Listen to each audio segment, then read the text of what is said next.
اعوذ باللہ من الشیطان الرجیم بسم اللہ الرحمن الرحیم وَإِذْ قُلْنَا ادْخُلُوا هَٰذِهِ الْقَرْيَةَ، اور جب ہم نے ان کو حکم دیا تھا کہ دیکھنا اس شہر میں جب داخل ہو، فَكُلُوا مِنْهَا حَيْثُ شِئْتُمْ رَغَدًا، تو جو چاہو کھاؤ جتنا چاہو، یعنی حلال میں سے، لیکن ایک شرط کے ساتھ، وَادْخُلُوا الْبَابَ سُجَّدًا، دیکھنا جب تم شہر کے مین دروازے سے داخل ہو تو پہلے اللہ کو سجدہ کرنا، شکر ادا کرنا کہ وہ اللہ جس اللہ نے تمہیں اتنے عرصے کے بعد آلموسٹ 1500 سال کے بعد ملک شام دوبارہ عطا کیا، کیونکہ آپ کو پتہ ہے بنی اسرائیل ابراہیم علیہ السلام کی اولاد تھے، چونکہ حضرت یوسف علیہ السلام بنی اسرائیل کو شفٹ کر چکے تھے مصر میں، تو 1500 سال بعد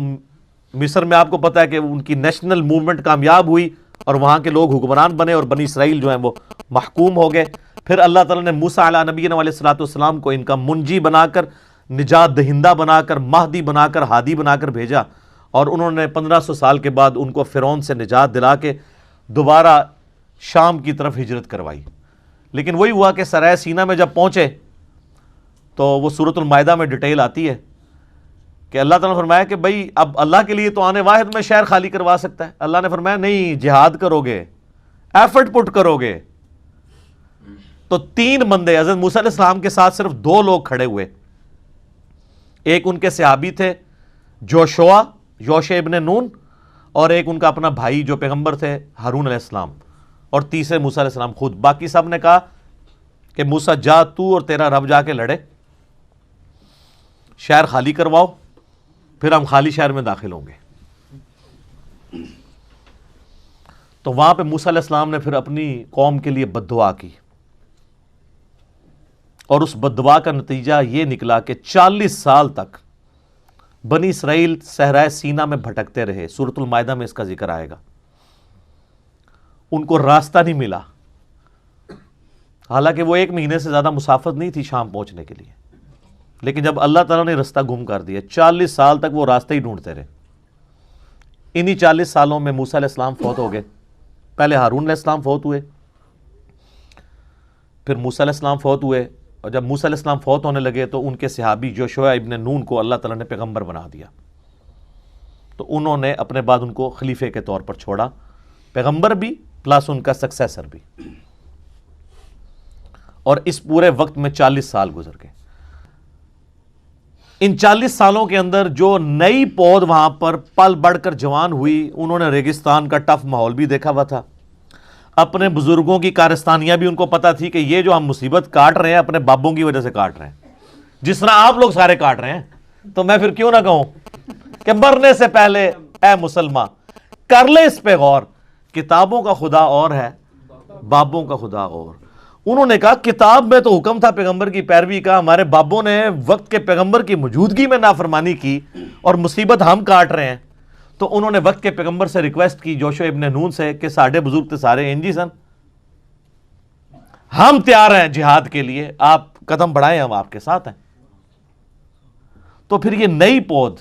ینگ جنریشن، یہ حضرت یوشع ابن نون کے ساتھ ملی اور اللہ تعالیٰ نے انہیں فتح دی۔ جیریکو سٹی آج بھی موجود ہے شام کے اندر، یروشلم سے پہلے، اریحا نام تھا اس وقت، اردو میں اس کو عربی میں اریحا کہتے ہیں۔ وہ شہر فتح کیا تو اس وقت پھر وقت کے پیغمبر کو یہ وحی کی گئی کہ ان کو کہنا کہ اللہ تعالیٰ نے تمہیں 1500 سال کے بعد آلموسٹ دوبارہ اپنا آبائی وطن عطا کیا ہے، تو اس کا تقاضا یہ ہے کہ جب شہر کے دروازے سے داخل ہو، کیونکہ آپ کو پتہ ہے قلعوں کی فارم میں شہر ہوتے تھے، ایک مرکزی دروازہ ہوتا تھا، تو سب لوگ سجدہ کرو اور حطۃ حطۃ کہتے جانا کہ اللہ ہماری غلطیوں کو معاف کر دے۔ ہماری کیا، ہمارے بزرگوں کی غلطیاں، ان بیچاروں نے تو پھر بھی ایفرٹ پٹ کی تھی، یا اللہ سانوں بھی بخش دے، ساڑھے بزرگوں بھی بخش دے۔ لیکن آپ کو پتہ ہے کہ ایک جب انسان خوشی کے عالم میں ہوتا ہے تو اس وقت اس کا دماغ کسی اور سٹیٹ میں ہوتا ہے، تو یہ بڑے جگت باز لوگ تھے، الفاظ کو بگاڑا کرتے تھے، مذاق کیا کرتے تھے۔ تو انہوں نے حنتتن حنتتن کہنا شروع کر دیا کہ ہمیں گندم چاہیے، ہمیں گندم چاہیے۔ جنتی خوراکیں کھا رہے تھے، کہتے ہیں جی ہم یہ ٹیسٹ بھر چکا ہے ہمارا، وہ آگے آ جائے گا کہ ہمیں کوئی پیاز مل جائے، گندم مل جائے، ککڑی مل جائے، اس طرح کی زمین کی سبزی ہم نے ترکاریاں کھانی ہیں، تنگ آ گئے ہم یہ کھا کھا کے، یہ کڑائی گوشت نہیں اب کھانا، ہمیں کوئی دال دیں، کوئی سبزی دیں۔ تو حنطۃ کہنا شروع کر دیا، اس کا ذکر آ رہا ہے کہ ہم نے کہا تھا وادخلوا الباب سجدا، دیکھنا دروازے سے داخل ہوتے وقت سجدہ کرنا، وقولوا حطۃ نغفر لکم، اور حطۃ کہتے جانا ہم تمہارے گناہوں کو بخش دیں گے، خطایاکم تمہاری غلطیوں کو، وسنزید المحسنین اور ہم نیکوکاروں کو، احسان کی روش اختیار کرنے والوں کو مزید دیتے ہیں۔ فبدل الذین ظلموا قولا غیر الذی قیل لهم، لیکن ان ظالموں نے اس قول کو دوسرے قول سے بدل دیا جس قول کا کہا گیا تھا حطۃ کی بجائے انہوں نے حنطۃ کہا۔ صحیح بخاری میں اس کانٹیکسٹ میں حدیث ہے کہ انہوں نے حنطۃ کا لفظ استعمال کیا۔ لو جی سر، پہلا یونیورسل ٹروتھ آ رہا ہے کہ جب انہوں نے یہ روگردانی کی تو اللہ تعالیٰ کی طرف سے عذاب کا کوڑا ان پر برسا۔ فَأَنزَلْنَا عَلَى الَّذِينَ ظَلَمُوا رِجْزًا مِّنَ السَّمَاءِ، تو ہم نے آسمانوں سے ایک عذاب ان پر نازل کر دیا، بِمَا كَانُوا يَفْسُقُونَ، ان کی نافرمانی کے سبب۔ اور یہ عذاب کیا تھا، اس کی ڈیٹیل تورات میں ملتی ہے کہ طاعون کا مرض پھیل گیا، پلیگ، اور یہ اتنا خطرناک مرض تھا۔ آج بھی آپ ذرا گوگل میں ہسٹری لکھیں کہ صرف یورپ کے اندر 14ویں صدی عیسوی کے اندر، آج سے آلموسٹ 700 سال پہلے یا 600 سال پہلے کہہ لیں، 2 کروڑ لوگ مرے ہیں طاعون سے، 2 کروڑ 200 ملین، اور دنیا کی آبادی آلموسٹ 30% کم ہو گئی تھی۔ جب طاعون پھیلتا تھا تو پھر وہ ایک سمجھ لیں جس طرح آج کل آپ کا یہ کرونا وائرس، یہ تو خیر کچھ بھی نہیں اس کے مقابلے پہ، اس میں تو ڈیتھ ریٹ بہت کم ہے۔ طاعون میں تو کوئی ہزاروں میں ایک بندہ بچتا تھا، اس میں تو 100 میں سے 2 مرتے ہیں، 98 پھر بھی بچ جاتے ہیں۔ تو پلیگ ان کے اوپر آئی، طاعون کے مرض میں یہ تباہ و برباد کر دیے گئے۔ بخاری اور مسلم دونوں میں حدیث ہے کہ بنی اسرائیل پر عذاب کا کوڑا اللہ تعالیٰ نے طاعون کی شکل میں نازل کیا، اور اہل ایمان کے لیے اس میں رحمت ہے، لہٰذا جب کبھی کہیں پر طاعون یا وبائی مرض پھیلے تو وہاں سے باہر نہ نکلو اور باہر کے لوگ اندر نہ آئیں، اور وہاں پر ان مصائب پر صبر کرو۔ اللہ نے جو تمہاری قسمت میں لکھا ہوگا وہ معاملہ ہو جائے گا، اگر موت لکھی ہوگی تو موت، زندگی ہوگی تو زندگی، اللہ کی طرف رجوع لاؤ۔ اور جو کوئی اس طاعون کے مرض میں مر گیا، اللہ تعالیٰ کے حضور وہ شہید لکھا جائے گا۔ بہرحال ان کے اوپر عذاب کا کوڑا برسا۔